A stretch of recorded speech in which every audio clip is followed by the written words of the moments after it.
I've learned from experience that the place to save lives is in the field, not an office.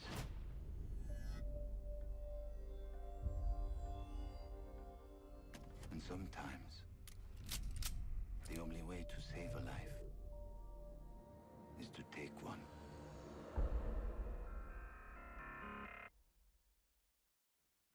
What's going on, ladies and gents? Dangerous Moose here, bringing you guys today some more Rainbow Six Siege operator breakdown. Today we're going to be talking about Doc. Doc is probably the most straightforward of all operators. Easiest to pick up, easiest to use.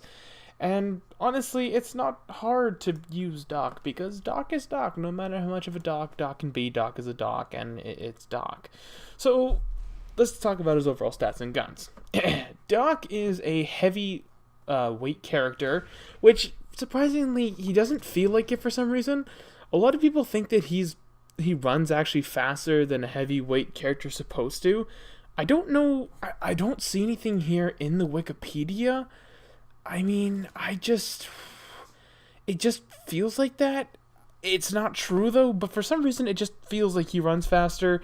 Maybe I'm just nuts. Obviously that. So he comes with his three weapons: the shotgun, the MP5, and the P90. He's got a secondary of the P9 and the Magnum with a deployable shield and barbed wire. Now, obviously, he has a stim pistol, which no does not do actual damage to enemies, and no, unfortunately, does not heal you if you're not downed, which I think would be pretty cool. Maybe like 20 points of health. You know, if you're down to that one awkward health and you don't want to risk downing someone and accidentally killing them by shooting them in the leg. Maybe, you don't know.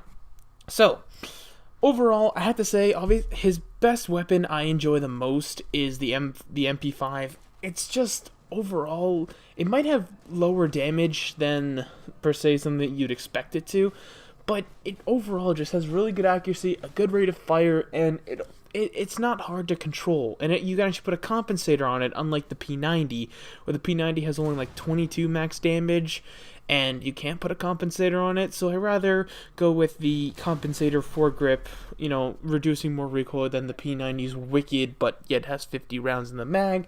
It's just an overall preference. So his secondary is once again the P9, the Magnum. I just prefer the P9 because Rainbow Six sometimes it's a little bit more rewarding. I just prefer the extra ammo, spray and pray, things like that. It's just, I don't know. The P9's always just been, you know, it's faster reload, things like that. It's a close range, you know, engagement idea. So yeah. So let's talk about his gimmick, as I always seem to call it, but honestly, it's his ability. So he has his stim pistol that can revive himself or any player at distance with, any player that's down at distance, they can get up and they'll be revived at 75% health, which is fantastic. So that's really good. Now, unfortunately, though, I think people get a little too carried away with Doc.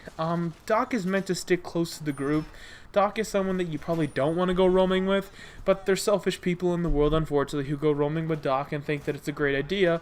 But what really sometimes tends to happen is you get downed, and if the person, like, you have to be a straight idiot not to realize that you just downed Doc, or you must be fresh off the boat and new into the game at this point, to where you don't know what Doc can actually do. When Doc goes down, he can revive himself, and yes, so if he revives himself, he can come back and kill you. And so make sure you double tap Doc when he's down. You can crawl around. People seem to just revive themselves on spot. If you're near cover and the person doesn't have a good line of sight on you, get behind cover, revive yourself. It's probably a better bet than standing there and having the enemy come around and kill you as you're getting up, for obvious reasons. So, try not to stray too far away with Doc. You want to revive your teammates as close as possible. He's a really good complementary with Rook because that extra health that everyone gets, it's pretty much like everyone on your team becomes a bullet sponge and then they can just get revived with more health because Doc is around. Now, even though his stim pistols can revive people up to 75 health, he also just has the regular ability of walking up to you and just healing you to 75 health normally. Now, that's fantastic in case for some reason that you're just near someone and you don't want to waste a stim pistol. Now, stim pistol technically is always faster, but you get 3.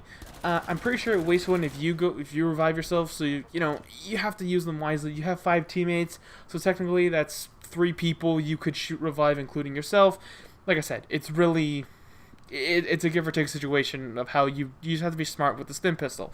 Now, the fun thing to do with the stim pistol is you can actually revive enemies.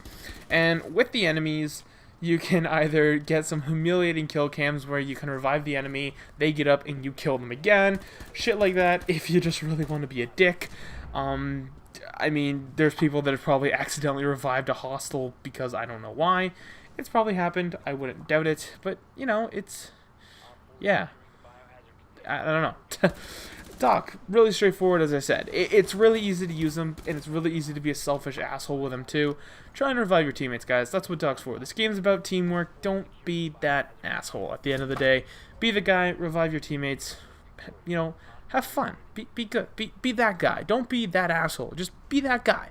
And at the end of the day, everyone will love you and be like, that was a Doc to remember. And then they'll be like, that Doc was cool. I recommend him. Also, he can give you on... Fun fact, he can actually give prostate exams. If you guys find that Easter egg, enjoy.